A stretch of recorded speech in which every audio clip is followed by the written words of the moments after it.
Selamat sore para pemirsa.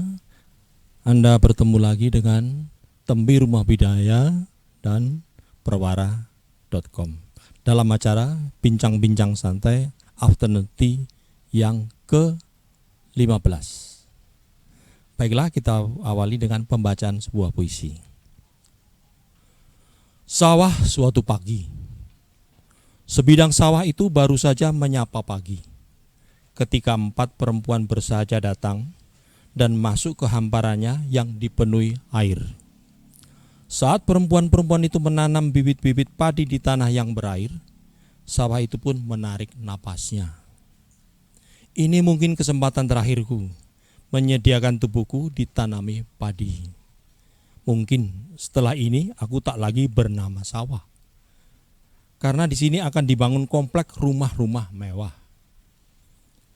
Gumam sawah yang tak didengar perempuan-perempuan penanam padi. Saat perempuan-perempuan itu menanam bibit-bibit padi yang terakhir, sawah itu pun membayangkan hari-harinya nanti, kelak ia tak lagi bisa bercengkrama dengan sejuknya air, bercanda dengan daun-daun padi, bermain dengan burung-burung mungil, dan bernyanyi bersama desa angin.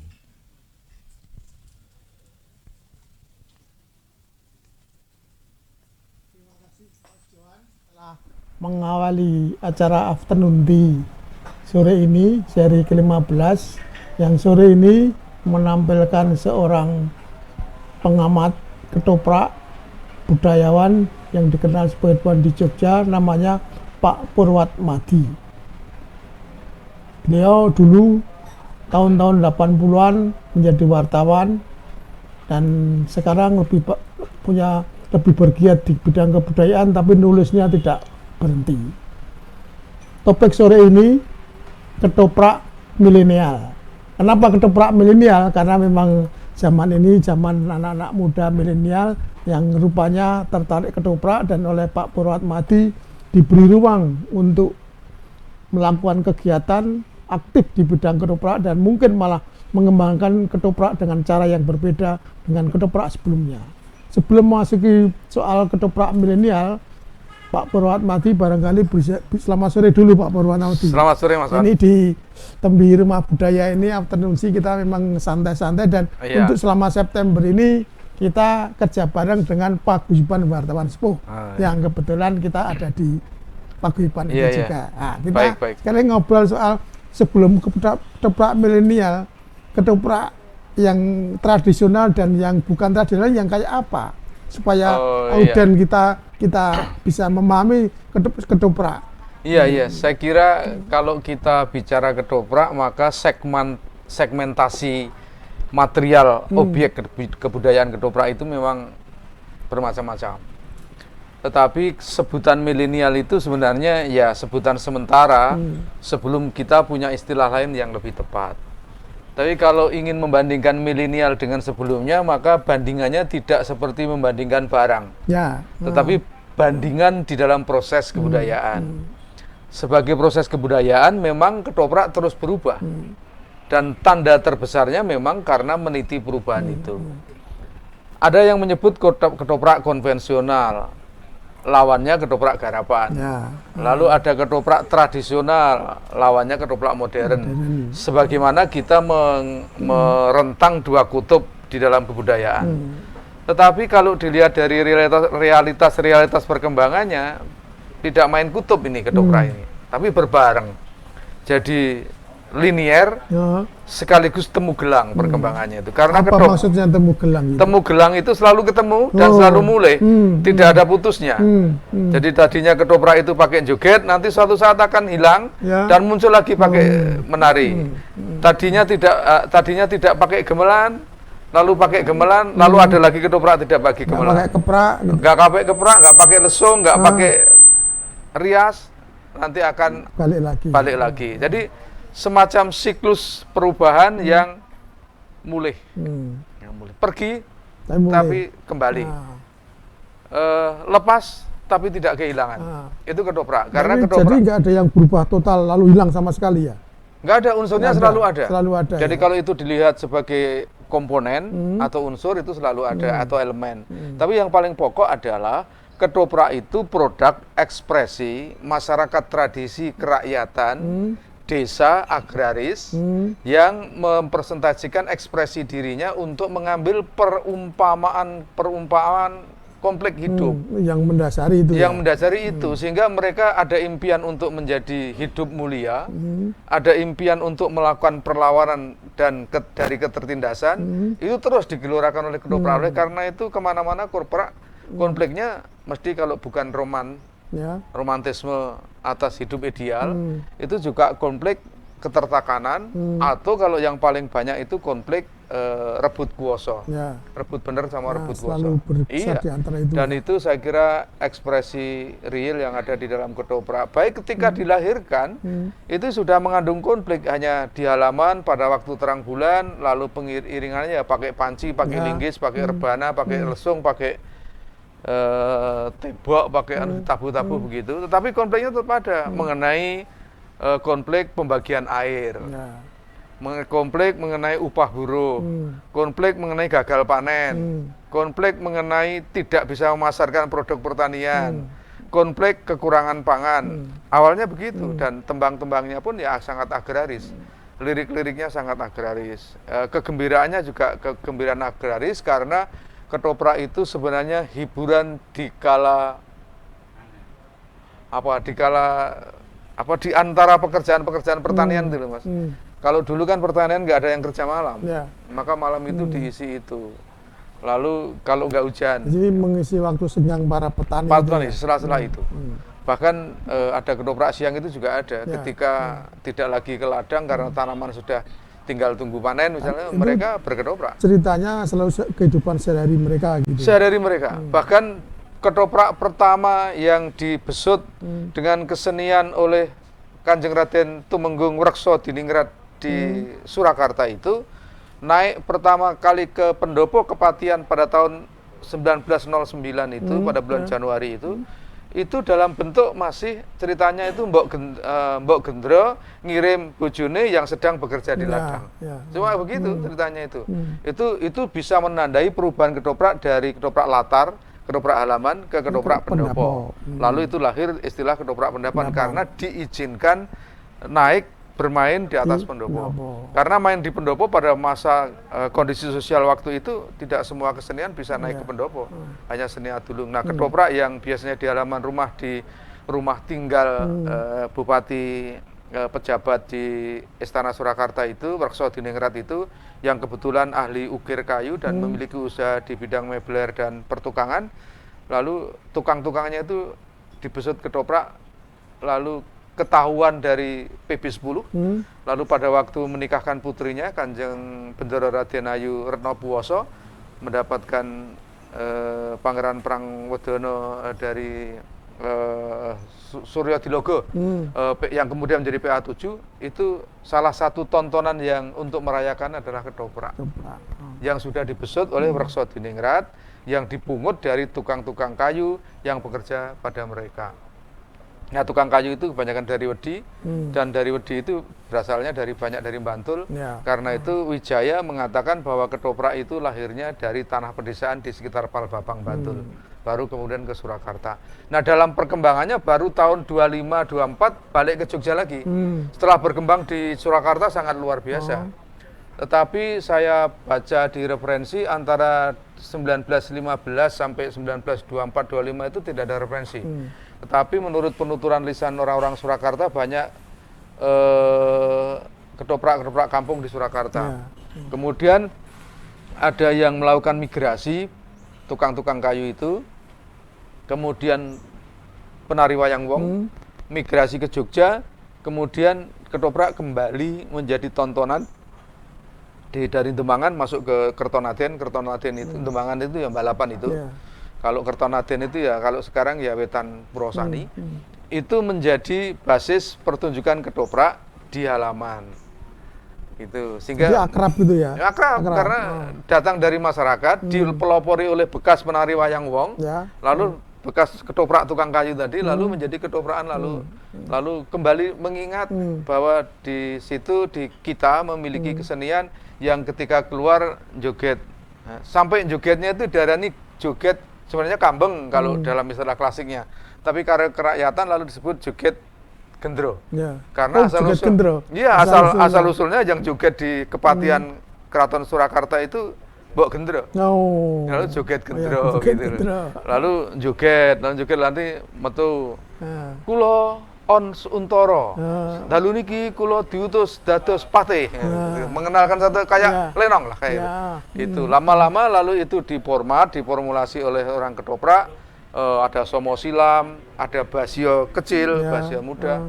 Itu lalu menjadi ditonton dengan cara berbayar, tertampir gitu loh. Lalu kemudian dipanggungkan baru tahun 27 itu diiringi kerawitan gamelan dalam bentuk ketoprak tradisional itu.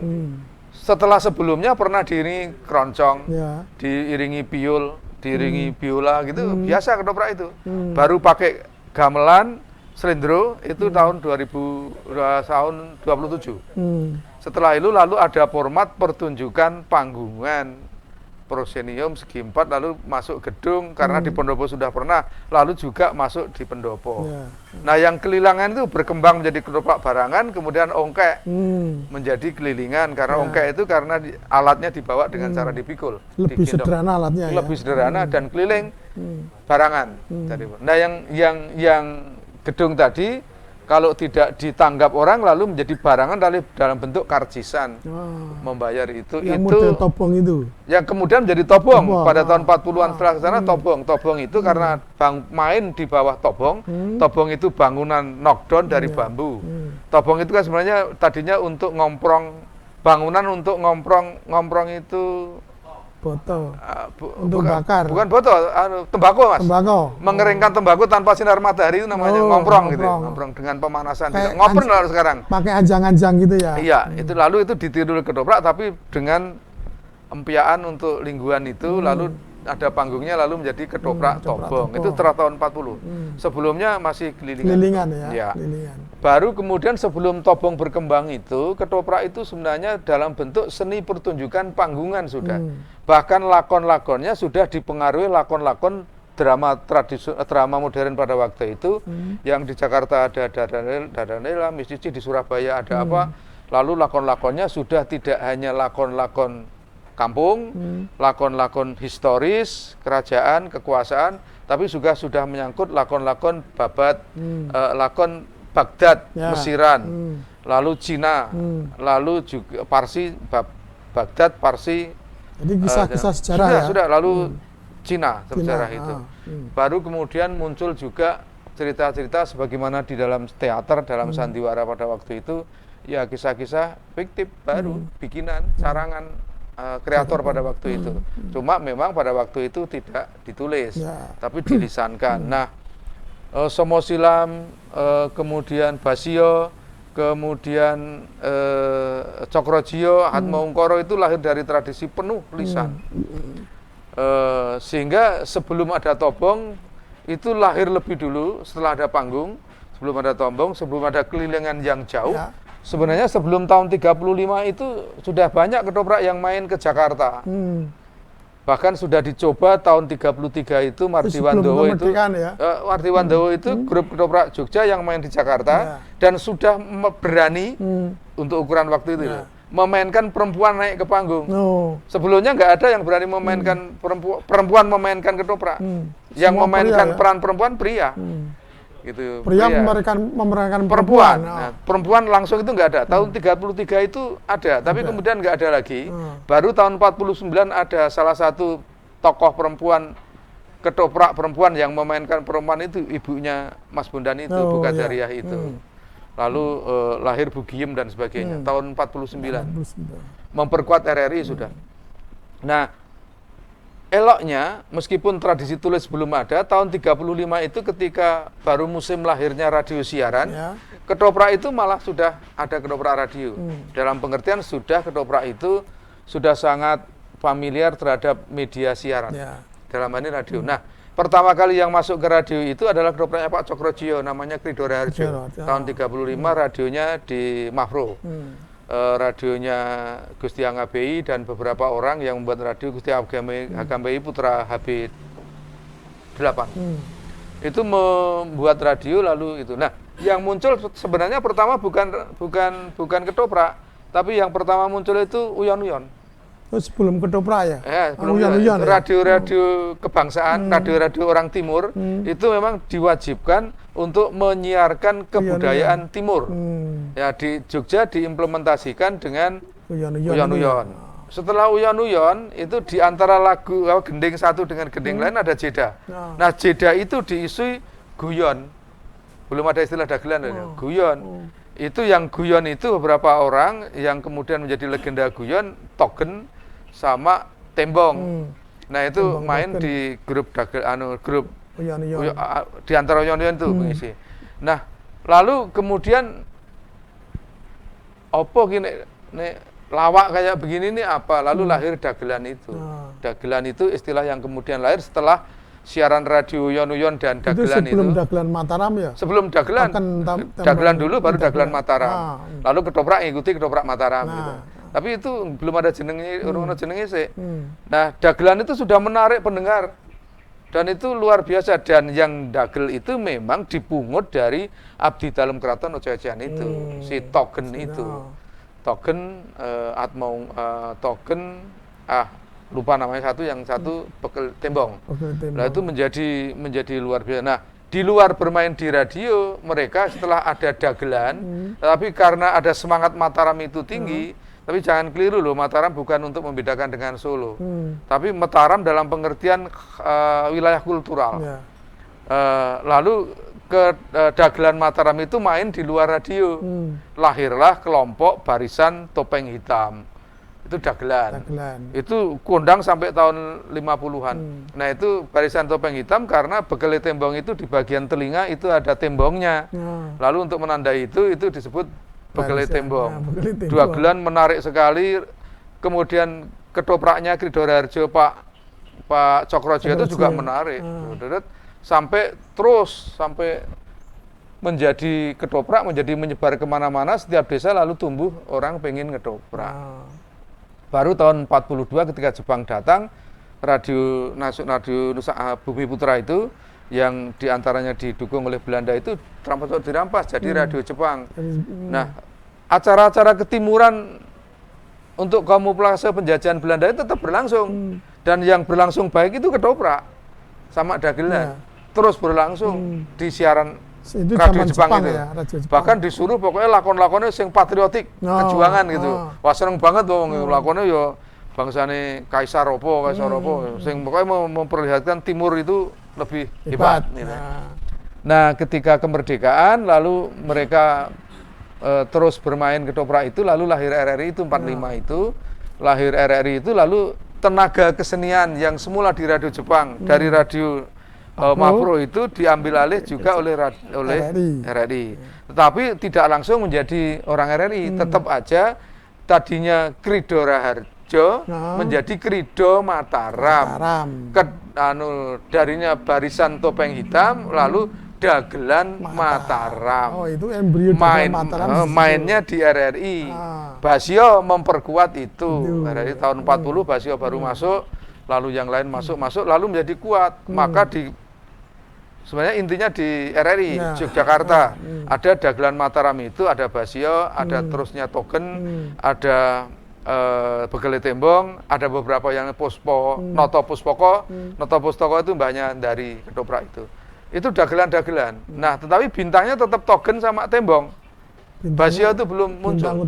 Bintang utama dagelan itu. Nah, itu membarengi siaran ketoprak di radio, tetapi karena orang dagelan, orang radio itu adalah orang-orang ketoprak panggung, maka selain memain siaran juga bermain di panggung. Maka double gardan RRI itu main di siaran radio sekaligus main di panggung. Kalau main di panggung juga banyak penontonnya, berbayar. Kalau bermain rekaman radio pun berbayar. Karena dulu itu ketoprak deprok duduk di kursi gini, rekaman di depan corong, didelok dengan cara membayar pakai karcis sigaret, dicap, terus nonton uang rekaman, nonton ketoprak. Itu saking hebatnya ketoprak. Nah, inilah yang kemudian melahirkan apa yang kita nikmati sebagai warisan karya budaya namanya ketoprak konvensional. Banyak yang nyebut ketoprak klasik, ketoprak Mataraman. Ada macam-macam istilah. Iya, lalu dagelan terus dikembangkan, lalu dua itu muncul di area itu selalu ada ketoprak, ada uyon-uyon, ada dagelan. Nah, ketika uyon-uyon itu Senin malam Selasa, uyon-uyon itu kepala stasiunnya sudah tahun 50 berapa gitu. Sudah. Itu kepala keseniannya itu Pak Cokrawasito, Kanjeng empu kerawitan kita. Pak Cokrawasito itu empu Kanjeng Wasisto Diningrat, Wasisto Dipuro, empu yang mengajar di Amerika itu. Itu uyon-uyon itu kan kalau rampungnya jam 12 malam. Nah, 10 menit sebelum berakhir itu Basio diminta untuk nembang sambil mengingatkan pendengar. Para pamirsa sedaya monggo ingkang dereng nutup jendela dereng itu gitu sambil guyon. Lah Basio itu kalau guyon sambil nembang. Tembangnya pangkur, gayane jengleng. Gaya namanya bulan jengleng, tahu jengleng kayak gitu. Maka karena itu menarik juga oleh Pak Cokrawasito iki dipisah wae. Kowe toke Pak Basio nggawe acara khusus ini pangkur jengleng. Itu sebelum tahun 58. Itu jadi pangkur jengleng petilan dari uyon-uyon penutup ending dari mengingatkan pendengar itu. Lalu kemudian Basio meneruskan pangkur jengleng itu. Tetapi di dalam lawak, dalam dagelan masih kalah pamornya dengan Togen dan Tembong. Nah, setelah itu baru tahun 64 ketika Tembong, Cokrojo dan sebagainya meninggal, Basio lalu muncul ke atas lalu diikuti oleh teknologi rekaman. Nah, yang nemu teknologi rekaman kan Pak Basio. Sekarang rekamannya Togen Tembong nggak ada. Ketoprak terus berlanjut dan karenanya ketoprak radio di RRI menjadi standar estetika ketoprak Mataram. Di panggung pun seperti radio. Sampai sekarang itu masih kuat sekali. Estetikanya kuat sekali. Mataram itu ketoprak RRI. Seolah-olah ketoprak RRI. Padahal itu format panggungnya orang-orang ketoprak yang dibawa ke RRI. Tapi karena tuntutan radio itu berbeda dengan panggung, maka ketoprak radio itu seolah-olah ketoprak panggung. Maka kalau penjenengan delok ketoprak sekarang itu ada jejeran, lalu ada prajurit yang mau masuk. Berarti urung ketok mesti muni. Kula ingkang suwan sinuwun. Lu padahal penonton itu ndelok panggung. Ambek jedul wae wis ngerti ana sing suwan. Karena apa ketonton nang RRI. Nah, nang RRI sing arep teko kan ra ketok. Lah kudu ngomong kula ingkang suwan. Gitu kan gitu. Itu masih ada kayak gitu. Ini kan karena kuatnya estetika ketoprak radio. Baru tahun 73 itu lalu ada lokakarya ketoprak di Jogja, di Prakarasila Jogja, dan orang-orang ketoprak bertemu sini untuk merumuskan ketoprak itu apa.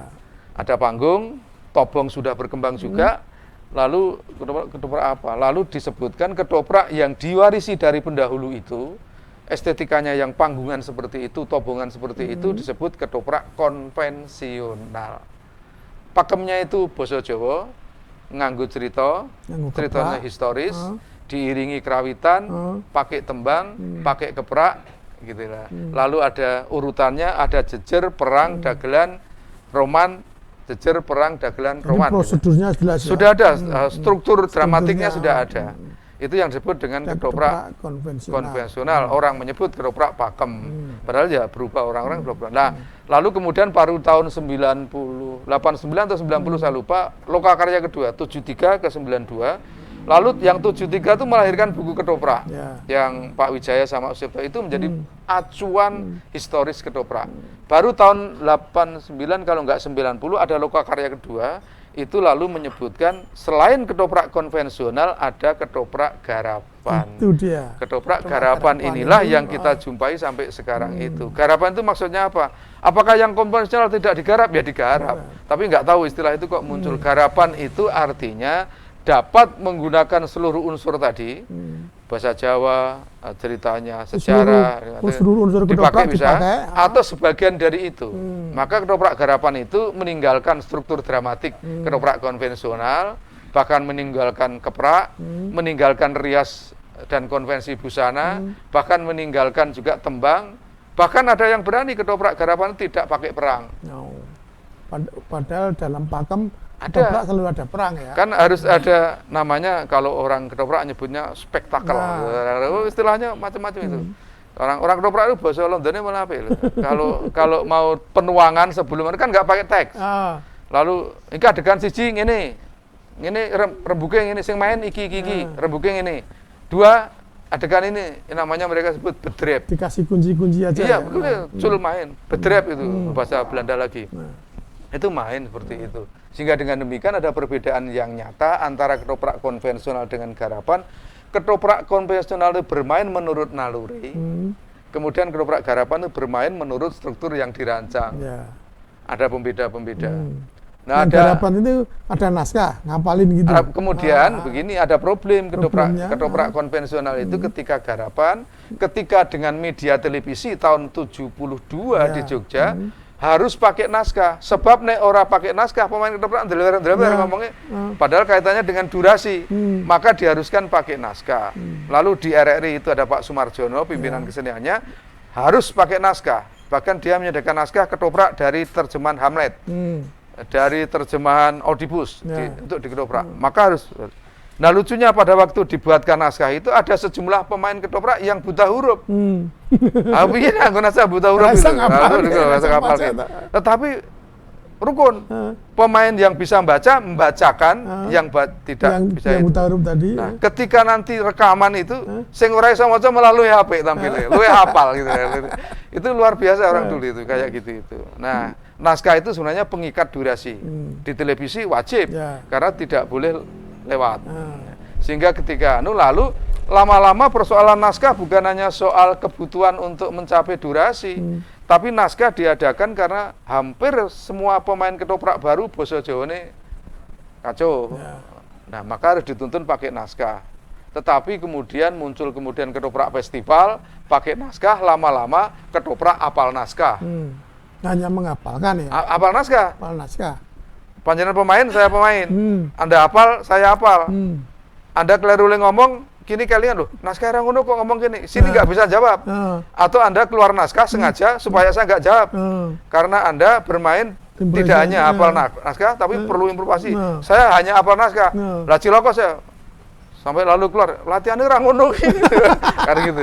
Itu permainan dalam ketoprak. Sehingga karena naskah itu bagus untuk menuntun target dramatik, tetapi juga mencelakai dalam pembinaan kebahasaan, lalu improvisasi, spontanitas, ekspresi yang muncul dari dalam. Jadi menghentikan itu ya ekspresi. Maka orang lama yang apal ketoprak bisa bermain ketoprak tanpa naskah itu menyebutnya mereka pandai berimprovisasi. Tapi sebenarnya di dalam ketoprak itu improvisasi nggak ada.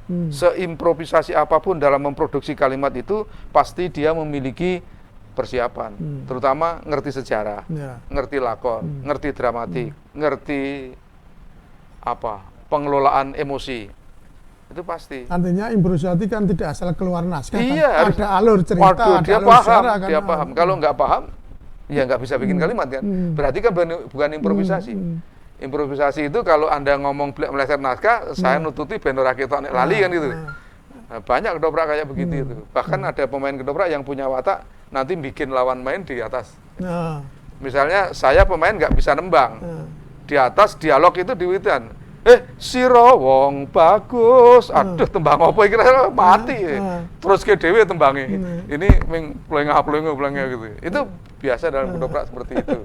Jadi tidak ngomong tembang gambuh, nggak bisanya gambuh, lalu diajak Asmorondono ciloko nanti nggak bisa gitu. Nggak nyambung. Ini banyak permainan seperti ini. Nah, ketoprak garapan inilah yang kemudian melayani media format pertunjukan. Oke, ini setengah jam pertama. Ya. Kita harus break, kita dengarkan dulu informasi dari Tembi karena kita sudah mendengarkan sejarah ketoprak dengan note dari Pak Purwatmadi. Kita break dulu, kita istirahat, nanti kita teruskan apa yang dipaparkan Pak Pur. Silakan Mas.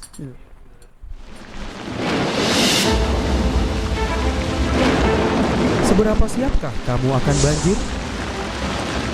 Banjir terjadi karena dua hal, yaitu alam dan manusia. Faktor alam terjadi karena curah hujan tinggi, pasang air laut, dan sedimentasi di muara. Faktor manusia terjadi karena membuang sampah sembarangan, penebangan hutan, kurangnya resapan air, dan hindari untuk membangun pemukiman di bantaran sungai. Pencegahan pun tentunya bisa dilakukan dengan membersihkan sampah di sungai, menanam pohon untuk menambah resapan air, dan membuang sampah pada tempatnya. Saat banjir tiba, pantau informasi dari media massa.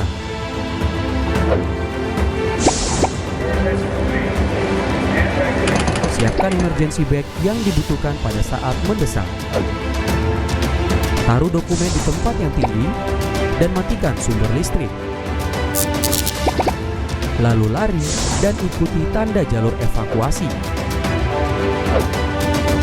Pada saat melakukan perpindahan, hindari arus yang deras dan berhati-hatilah akan keberadaan hewan berbahaya yang bisa terbawa arus air. Berikut adalah pencegahan dan langkah yang bisa kamu lakukan. Jangan lupa untuk prepare, plan, practice. Kenali ancamannya, kurangi resikonya. Video ini dipersembahkan oleh Badan Nasional Penanggulangan Bencana.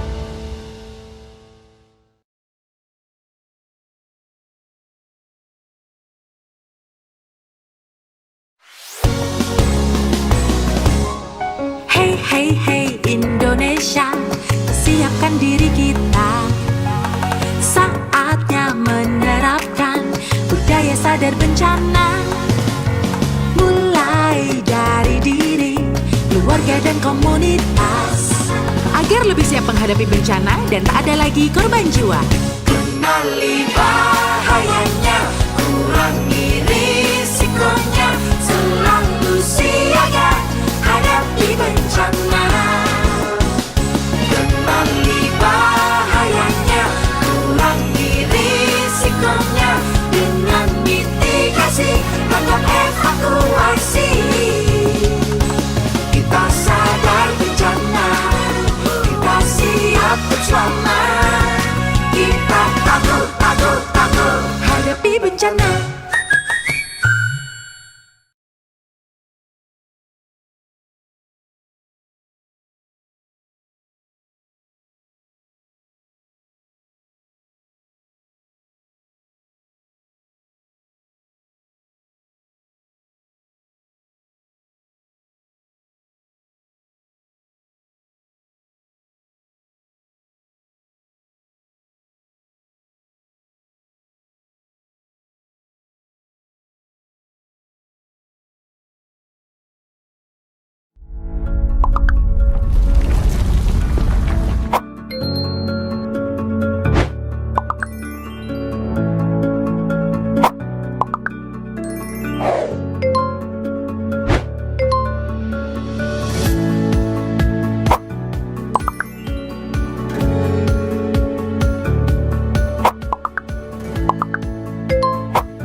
Kembali di Afternoon Tea di Rumah Budaya, kita masih bersama dengan Pak Purwatmadi.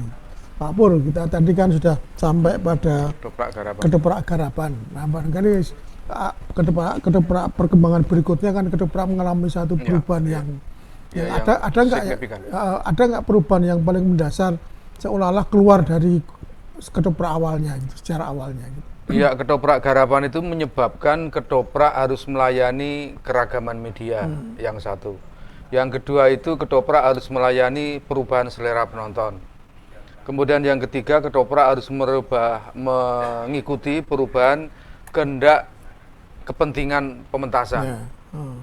Karena ada kepentingan pemerintah, ada kepentingan swasta, ada kepentingan promosi dan sebagainya, kepentingan politik. Mengakomodasi semua kepentingan ya. Karena supaya hidup kan ketoprak lalu menjadi harus adaptif terhadap tuntutan perubahan. Nah, salah satu perubahan adalah yang paling penting adalah selera penonton. Nah, penonton itu makin lama punya selera yang berbeda, maka harus diberi sajian yang senantiasa baru dan punya gagasan baru. Nah, gagasan baru apa yang dilakukan oleh para pelaku ketoprak dari dasar paugeran, dari dasar kebiasaan, dari dasar format garapan yang pernah ada. Maka yang pertama-tama yang banyak dilakukan adalah format struktur cerita. Struktur cerita pasti dicari aktualitasnya dengan perubahan perkembangan. Itu yang kedua adalah dari pemutarbalikan logika. Itu artinya itu yang kemudian melahirkan ketoprak humor, melahirkan ketoprak plesetan. Kemudian yang ketiga adalah sajian-sajian visual yang menyebabkan ketertarikan bukan dari telinga, bukan dari tuturan, tapi dari tontonan mata. Maka kostum, setting, pencahayaan dibuat lebih menarik, termasuk pemainnya dimudahkan supaya seger gitu. Nah, dalam kerangka itu maka ada pembaruan yang paling penting. Yang pertama adalah struktur dramatik. Nah, kalau itu struktur dramatik sebenarnya kan teknik pemanggungan. Nah, teknik pemanggungan struktur dramatiknya itu diambil dari lakon. Maka banyak ketoprak kemudian berbasis kepada naskah supaya struktur dramatiknya terbaca. Yang kedua adalah penyesuaian dengan selera masa yang bening, yang segar, lalu pemain makin muda. Lalu yang ketiga adalah teknologi pementasan. Itu yang terus berubah. Tetapi perubahan itu bukan untuk meninggalkan ketoprak, tapi ketoprak terbawa oleh kebutuhan dramatika sesuai dengan tuntutan masyarakat. Kedua, kebutuhan aktualisasi lakon, sudah jelas. Ketiga, kebutuhan tenaga-tenaga muda yang kreatif. Keempat itu teknologi pemanggungan. Dan yang keempat, teknik sebaran. Ini yang selalu meramu itu. Sehingga kalaupun masih menggunakan terminologi lama, pasti dilakukan untuk 4 hal itu. Tujuannya apa? Untuk menarik penonton. Nah, lama-kelamaan yang memiliki kemampuan menguasai unsur dramatik ketoprak itu berkurang. Semakin hilang, dan yang tumbuh adalah generasi muda. Generasi muda itu tidak sepenuhnya, tidak semuanya menguasai dari tembang, boso, onto-ucono, ujaran, sungga-ungguh, subosito, riwayat, sastro, macam-macam. Generasinya berbeda ya. Berubah.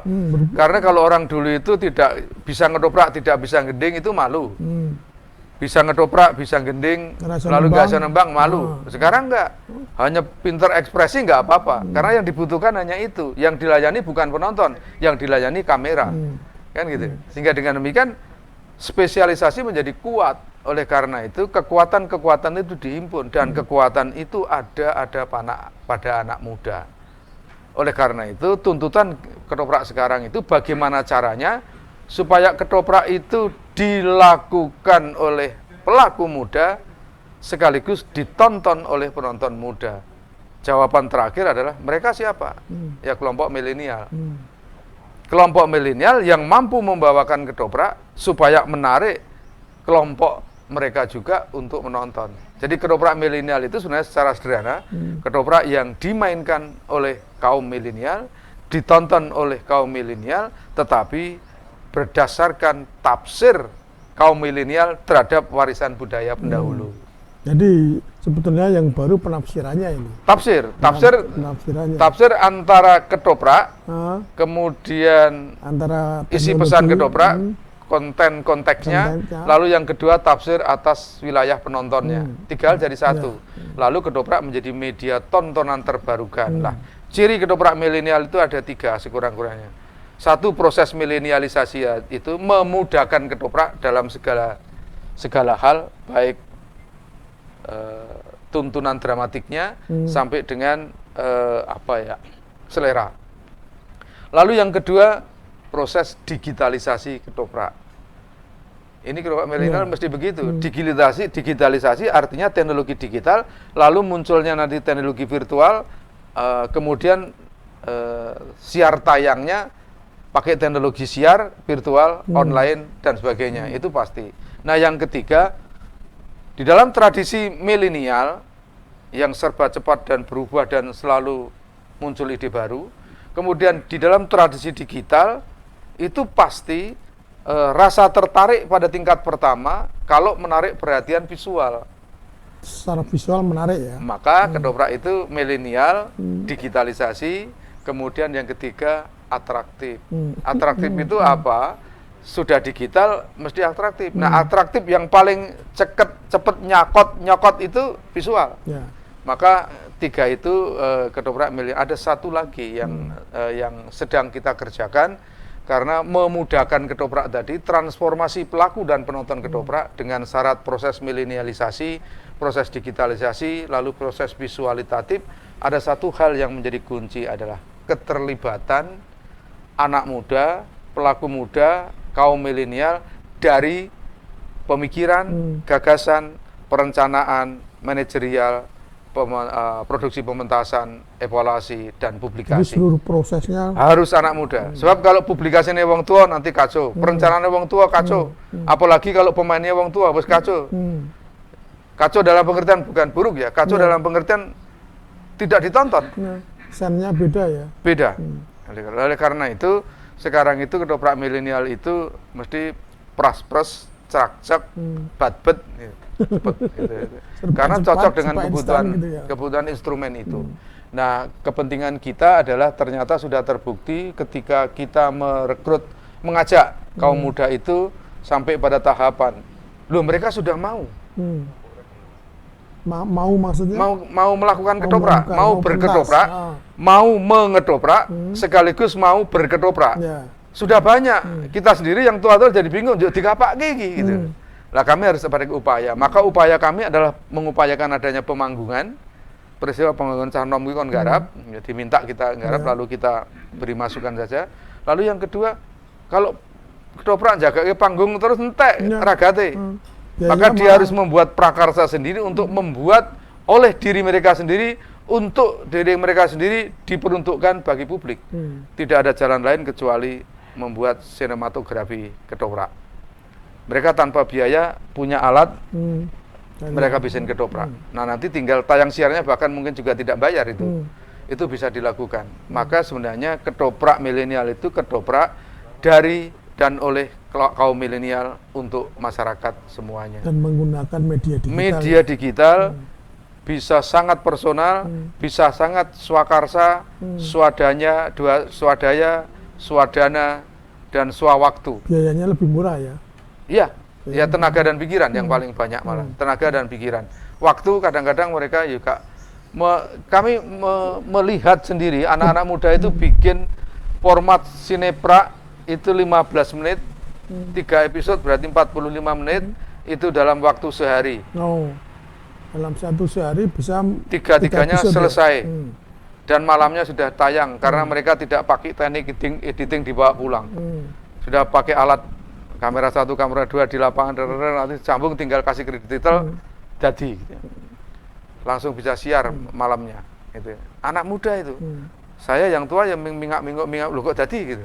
Itu begitu. Tetapi intinya adalah anak muda itu bukan tidak bisa ngedoprak, bukan tidak mau ngedoprak, karena selama ini tidak ditemukan media yang pas.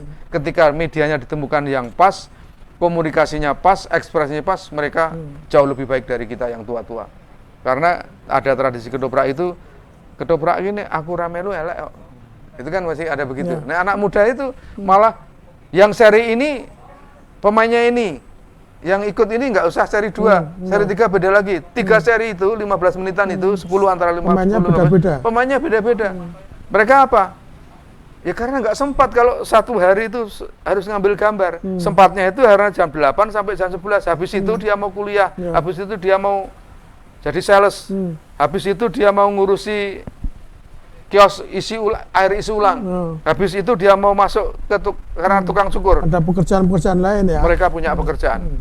Ada sales, ada tukang cukur di barber shop, ada tukang ngurusi air isi ulang, ada tukang kanvaser itu, tukang ngantar barang-barang ke toko-toko itu, ada sales dari properti, macam-macam Mas. Jadi sikap primitif kayak orang tua tadi nggak lagi relevan ya? Kalau tidak ada saya itu nggak jalan. Oh enggak, kalau anak sekarang nggak jalan itu. Sebanyak mungkin melibatkan kawan sebaya yang lain supaya berganti. Bahkan ada pengalaman beberapa pemain ketoprak itu sebelumnya belum pernah ketoprak, terima naskahnya malam, paginya langsung syuting, briefingnya di lapangan. No. Langsung, karena kamera kan beda dengan panggung. Iya. Nah, orang yang main 1 kali, 2 kali di depan kamera itu kita tarik, kita kasih panggung, suruh main panggung. Coba gimana gitu. Belum ada hasilnya, tapi ada kesempatan nanti tanggal 1 Oktober ini kami akan mementaskan ketoprak yang berasal dari orang yang belum pernah panggung, tapi di depan kamera. Isora ya dak-dikduk kami. Bahkan ada pesanan dari pemerintah untuk membuat ketoprak pesan pelajar yang kami akan ambil gambarnya 17-18 Oktober di BPNB. Nah ini juga begitu Mas, cah nom-nom itu. Tidak ada yang umurnya lebih dari 30 tahun. No. Ini harapan dan kami juga getir-getir karena banyak perempuan ya. Dalam pengertian itu kayak main laki-laki terpaksa kami juga sering membuat kalau dulu pemain lakon perempuan dijalankan oleh laki-laki, sekarang lakon laki-laki dimainkan oleh pemain perempuan. Karena jadi warok ya wangun gitu. Karena kayak gitu memang harus dilakukan. Dan saya sangat berterima kasih kepada generasi muda yang sedemikian intens menghasilkan ketoprak, tapi dia memang kalau diajak berdiskusi mengenai ketoprak masa lalu nggak tertarik. Yang dia pikirkan tuh ketoprak yang besok gimana? Tak pelajari sekarang gitu. Umumnya begitu. Yang besok gimana? Tak sekarang. Kenapa nggak tertarik ketoprak untuk memahami ketoprak masa lalu gitu? Mungkin bukannya tidak tertarik, saya malah cukup mencurigai mereka ketidaktertarikannya itu karena publish. Tapi secara personal saya tahu mereka belajar. Karena ada seseorang anak muda umur 24 tahun kita minta jadi Nyi Ageng Serang. Sampai di depan kamera dia mengerti betul background. Kami tanya ngapa? Oh saya baca buku-buku sebelum jadi. Demikian juga ada anak muda yang diminta untuk menjadi prajurit perempuan di masa HP2. Itu juga tahu. Artinya mereka cari bekal artinya cuma tidak historis kan mereka. Bukan. Meskipun nggak mau ajak ngobrol diskusi, tapi sebenarnya memahami, mempelajari gitu ya. Dia itu hanya khawatir kalau ngobrol sama Mbah Pur, nanti paling diajak ketoprak mbiyen ki gini, aku gini. Nah, mereka takut kalau mbiyen ki aku ngene itu sudah alergi dia itu. Yang mereka butuhkan nih, Mbah kula ngenjang pripun. Itu anak muda sekarang. Bukan benci loh. Pada masa lalu bukan ahistoris loh. Tapi mereka punya cara sendiri untuk memformat pengetahuan yang dikuasai oleh orang masa lalu itu dengan format dan teknik berpikir anak-anak sekarang. Yang meloncat-loncat, yang cepat, yang segera selesai, yang karena dia segera akan mengerjakan yang lain. Itu yang anak-anak milenial sekarang seperti itu. Ya. Dan dia memahami ketoprak dengan cara yang berbeda. Cara berbeda. Dan hebatnya saya mengerti beberapa orang dialog dengan saya, yang paling saya kagumi adalah mereka tahu bahwa dia akan mendapatkan rezeki apapun, bukan hanya uang, itu bisa tidak hanya dari ketoprak kalau dia mengetoprak. Ya. Jadi saya dapat duitnya bukan dari saya mengetoprak di depan kamera ini, bukan. Oh, artinya punya kesadaran itu ya? Iya. Dia ini bukan profesi ini kan itu ya? Ini adalah outlet saya untuk bicara kepada publik. Saya bisa. Jadi kalau dia nanti ngetoprak HP, air isu langkung aku laris. Gitu ya. Kopi saset yang saya edarkan karena dia sales nanti akan semakin laris karena saya dikenal oleh publik. Itu jadi mereka punya keyakinan pintu rezeki tidak dari apa yang saya lakukan, tapi efek dari apa yang saya lakukan. Kesadaran itu yang saya kira penting dari kita, bahwa efek itu yang akan didapat, bukan tujuannya kan gitu loh. Karena kami juga sudah bisa memberikan bukti kecil, misalnya mereka berpayah-payah, berdarah-darah menciptakan sineprak 5 episode. Episode ke-9 mereka sudah dapat honor. Artinya karyanya bisa dijual meskipun dalam jumlah yang terbatas. Tapi mereka yakin bahwa kerja keras itu pasti membuahkan hasil, meskipun akan datang dari pintu yang berbeda. Oh, ini ada pertanyaan Mas Pur. Ya, moga. Kalau mau ikut ketoprak lewat mana Nji? Nah, ini mungkin penonton milenial ini. Gimana Mas Pur? Iya, kalau mau terlibat di ketoprak, datang aja di Sekretariat Tim Pengembangan Ketoprak daerah di istimewa Yogyakarta di Kampung Surya Putran, Rumah Panembahan Kampung Surya Putran. Oh, Jadi- Rumah Panembahan Kampung Surya Putra. Iya, itu Yang Joglo itu ya? Bukan masuk ke barat, Mas. Oh, masuk ke barat. barat. Nah. Jadi kalau dari THR dari Purawisata Purawisata, ke bablas ke barat, Ah. mentok, lalu nanti agak Ke kiri. jalan masuk, enggak ke kiri, Oh, enggak ke langsung kanan. ada jalan kecil ada itu? jalan ke timur, Nah, ke barat. barat Nah, itu. nanti di kiri jalan ada rumah lama. Nah, disitulah tempat berlatih, tempat orang-orang di situ. Namanya Kantor Tim Pengembangan Ketoprak. Kantor Tim Pengembangan Ketoprak Daerah Istimewa Daerah Yogyakarta, Istimewa di Jogja, Surya di Putran. Surya Putran. Nah, Ya. ini tolong yang Ya. bertanya tadi bisa mencatat arahnya ini. Dari THR Purawisata lurus ke barat, nanti ada mentok, ada jalan Gang. kecil masuk, langsung lurus. Lurus, kira-kira hanya 30-50 35 Kiri meter, jalan. nanti kiri jalan ada rumah lama. lama di situ. Ya. Silakan, jam berapa sampai jam berapa? Aduh, kalau jamnya sampai sekarang belum pasti Belum ya. pasti, Tapi di sana tapi mesti selalu ada orang setiap hari. di situ, ada orang yang nunggu. Namanya Mas, lupa namanya. Kalau kontak melalui telepon bisa? Ada Nomornya? Apa? nomornya? Enggak, sebentar, saya bukakan. Enggak apa. Nggak apa-apa ini. Enggak apa. Kalau Sambil ada nggak yang kalau apal kebangetan.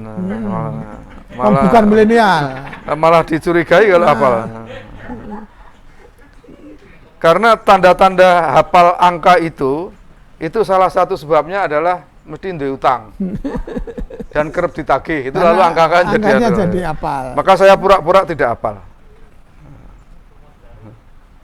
0877 38 93 9996. Saya ulang, 087 738 93 9996 Mas Heri. Mas Heri. Nah, ini kan informasinya sudah disampaikan. Kita teruskan soal pertanyaan anak muda ini, Mas Pur. Karena banyak anak muda ya barangkali juga punya keinginan main ketoprak, tapi tidak tahu bagaimana caranya dan model rekrutmennya seperti apa. Tidak ada rekrutmen resmi, jadi keinginan untuk ikut di dalam terlibat. Sementara yang paling masif itu adalah ketoprak sineprak, yang paling masif. Sedangkan latihan-latihan ada beberapa tahun ini, tetapi itu memang kami sudah berdasarkan hasil rapot kami terpilih pasti. Tapi kalau yang ikut terlibat itu generasi muda itu di bawah 30 tahun utamanya, itu ikut langsung di produksi sineprak. Ya. Itu langsung daftar aja, tidak ada seleksi, tidak apa, langsung dicoba seleksinya. Kalau nanti ya memang ada kerelaan waktu. Kalau pertama-tama ya memang sehari biasanya harus latihannya juga cuma diberi naskah, lalu nanti beberapa kali latihan karena panduannya untuk panggung itu belakangan, setelah untuk kamera sudah siap. Gitu. Jadi nggak ada rekrutmen khusus ya? Nggak ada. Ada workshop nggak? Ada workshop ada. Nanti setahun 4 kali. Tapi setahun 4 kali. Saya belum tahu jadwalnya. Yang tahun ini sudah habis. Nanti tahun depan ada lagi workshop. Tetapi selalu ada workshop. Workshop itu kali. setahun itu satu penguatan lakon, penguatan penonton, lalu penguatan pelaku. Nah ini yang pelanggan itu. Lalu yang keempat ada kekuatan manajerial. Di workshop itu khusus untuk anak milenial atau umum? Diutamakan biasanya kan pesertanya 100, diutamakan lebih dari 70 orang itu yang muda. Yang muda. Yang di bawah 35 tahun. Kemarin kami membatasi di bawah 40 tahun. Yang daftar itu 80% di bawah 35 tahun. Yang 20% saja yang antara 35 sampai 40 pada bulan Februari yang lalu. Jadi kami sekarang sudah punya 417 daftar nama pelaku ketoprak muda, berikut alamat dan nomor kontaknya. Oh, artinya kalau butuh mereka tinggal ngontak ya? Dan ini belum termasuk yang dalam 2 bulan terakhir mengikuti program Sineprak ini. Naskah-naskahnya juga dari mereka? Iya, kasih workshop karena gitu ya? memang regenerasi penulis naskah itu juga dilakukan. Bahkan yang di Gunung Kidul itu sudah mendapat 12 episode. Pemuda-pemuda Gunung Kidul dari kecamatan dihimpun oleh mereka, ada koordinasinya di sana. itu dari 12 itu mungkin 8 kalau nggak 9 yang ditulis oleh pelakunya sendiri, pelaku setempat, anak muda setempat. Gitu. Demikian juga yang di Sleman, kami baru bergerak di Sleman dan di Gunung Kidul untuk sinetron itu. Ya, dan latihannya memang di kota. Tapi pelakunya ya dari mana-mana, dari Kulon Progo, dari Bantul, dari kota, dari Sleman, dari Gunung Kidul. Kalau Gunung Kidul memang kami khususkan untuk Gunung Kidul karena Gunung Kidul lakonnya juga spesialis, lakonnya itu paling tinggi pangkat itu lurah. Lalu bahasa logat Gunung Kidulnya kami biarkan, bahasa Jawanya. Jadi logat aksen Gunung Kidul kami biarkan. Tapi lalu di wilayah milenial ini peran pemain ketoprak tua bagaimana? Ada memberi pendampingan, Mas. Pendampingan dalam pengertian begini.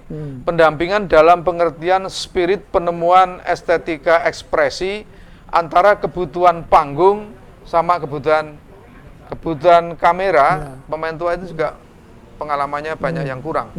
Lalu yang pemain muda lebih banyak sudah terbiasa dengan berhadapan dengan kamera. Tetapi pencapaian estetikanya mereka belum bisa. Karena kami nanti butuh mereka itu ke panggung. Nah kalau nggak pakai orang tua nggak bisa. Persis itu. Nah kalau yang ke kamera ya butuh anak muda sebenarnya.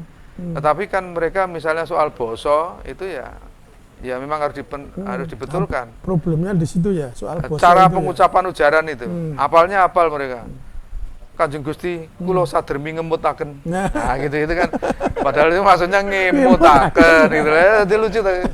Jadi kan banyak yang kayak begitu itu. Ini pengalaman di lapangan. Lalu ekspresi itu kadang-kadang malah kita tidak tahu anak muda itu belum genap 30 tahun, tapi malah niru-niru ketoprak tua. Maksudnya? Gayanya itu loh. Oh, gayanya. Wonten dalem sewu Kanjeng Sinuwun anggen kula sowan menika wedal menika saestu nenggani dawuh panjenengan Sinuwun kaya ngono. Padahal nek yang kita harapkan anak muda ya Sinuwun saya menghadap kula sowan cukup. Lah kamera ya. Nek panggung kan gitu. Itu kan niru sapa gitu. Karena dia ternyata belajarnya niru mendengarkan kaset ketoprak lawasan gitu loh.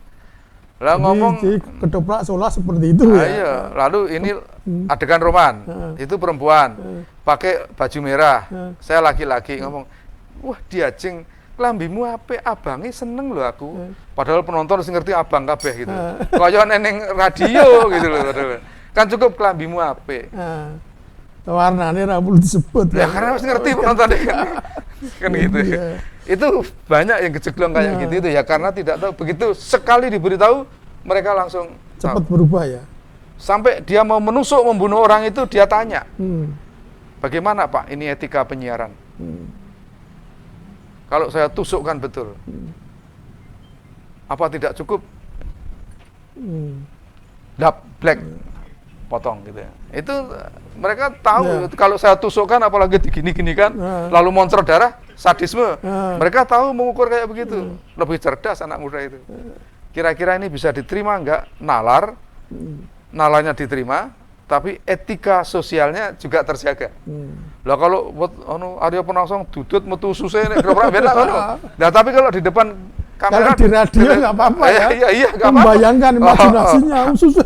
Nah, kalau di sinetron, di YouTube, di siaran online, wah itu etika penyiarannya tidak sampai. Gitu ya. Apalagi penistaan tubuh ya. Gitu. Ngeplak beneran, menghina, merongos. Kalau di panggung ketoprak kan seolah-olah ada ya. Masih ada.